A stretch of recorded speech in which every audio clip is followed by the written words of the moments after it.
Drip marketing for version 1.3 is out, and there's a lot to be excited about. Shorekeeper, White Swan, Mommy, whatever you want to call her as the 5-star, and Yoo-hoo as the 4-star. Some players might have recognized that Kuro is breaking a trend that we've seen across versions 1.1 and 1.2. The trend of 2 new 5-star characters every version. What this means is that we're likely going to see a rerun of one of these limited 5-stars at some point in version 1.3. Some players might find this a bit concerning. Has Kuro ran out of steam? Has their roadmap been delayed? Do they lack the budget to develop 2 new 5-stars in a single version? We don't have enough information to answer these questions. But one question that we can answer is whether or not reruns, especially this early on in the game's lifecycle, are healthy for the game. In short, they are. With how drastically different each and every character plays in Wuthering Waves, there are a lot of different approaches that players can take when beating content throughout the game. However, not everybody is going to like every single character released. It might be because of their visual design or the difficulty of their playstyle. Regardless of what it is, the fact of the matter is that this uniqueness across a character's overall design can be a double-edged sword. Reruns, on the other hand, provide both comfort and predictability. That's a good thing. Today we'll be discussing why this is the case, breaking down how character design, combat systems, and endgame challenges within Wuthering Waves all factor into the importance of reruns, and how they can benefit the player base as a whole, even if you're someone who's already pulled a copy of these characters. As always, if you're enjoying this content, please hit that like and subscribe button.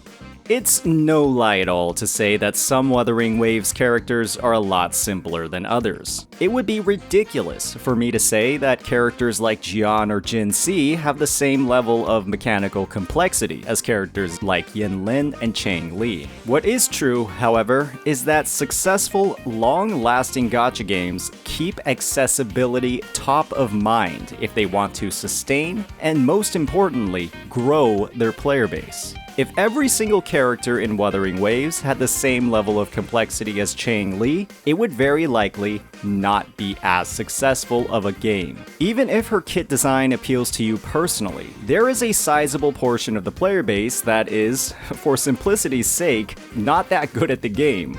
They aren't able to fully leverage the power of her kit, either through technical limitations or a lack of skill, and nobody ever likes having their skill issue exposed throughout their gameplay. Gamers want to feel good at the games they're playing, and if all a game does is make you feel bad at it, you're likely not going to be playing for a very long time. Characters like Jian and Jin Si effectively bring down the skill floor for the game, as long as you have them on your account. As hypercarry characters who are simple to play across their team rotations and simple to progress through their investment, these characters provide an easier overall experience within Wuthering Waves, not just in combat, but in almost every other avenue of progression in the game. Across these characters' teams, they're the only ones who require sizable investment in their echoes and skills to clear content. You get a lot more team performance for every wave plate you invest in them. On the other hand, characters like Chang Li and Yin Lin are almost complete opposites. These characters, with fantastic buffing capabilities across their kits, heavily promote pairings with a secondary damage dealer.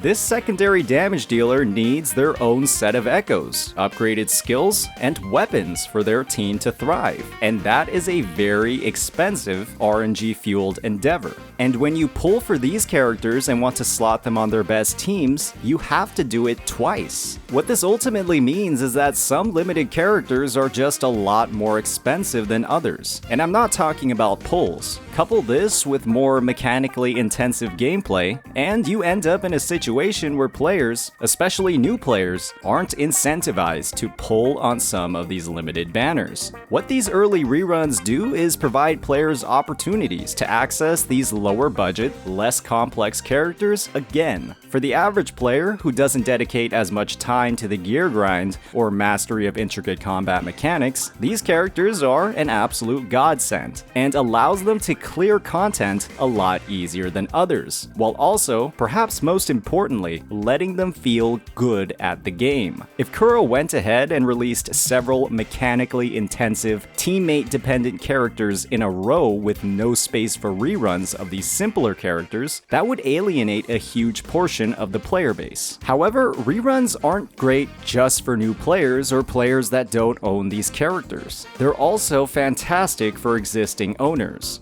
With buffs across a key endgame mode, the Tower of Adversity, tailored to the on-banner limited character, there's a lot more incentive to pull for that character, spend a significant amount of resources towards their development, and then use them across that endgame content. Depending on your echo luck, this can be a painful process. With a rerun, current owners of the on-banner 5-star are rewarded for their previous efforts. There's no need to grind or upgrade those characters if they're already built, and you can instead dedicate your wayplates towards other members of the roster. This early on in the game, there's almost no chance that you've built every single character. And if you're raising up to 2 new characters to 90 every single patch, that's going to put the rest of your roster pretty far behind. It's alright for Kuro to take their foot off the gas pedal once in a while. This game already has a lot of characters for people to work with, and they have put a ton of creative design across the entire roster. It would be a shame if nobody played these older characters because of how many new ones are getting released. The last amazing benefit to reruns is one that many players didn't capitalize on early on in the game's release, even if they pulled for the character, and that's the weapon banner.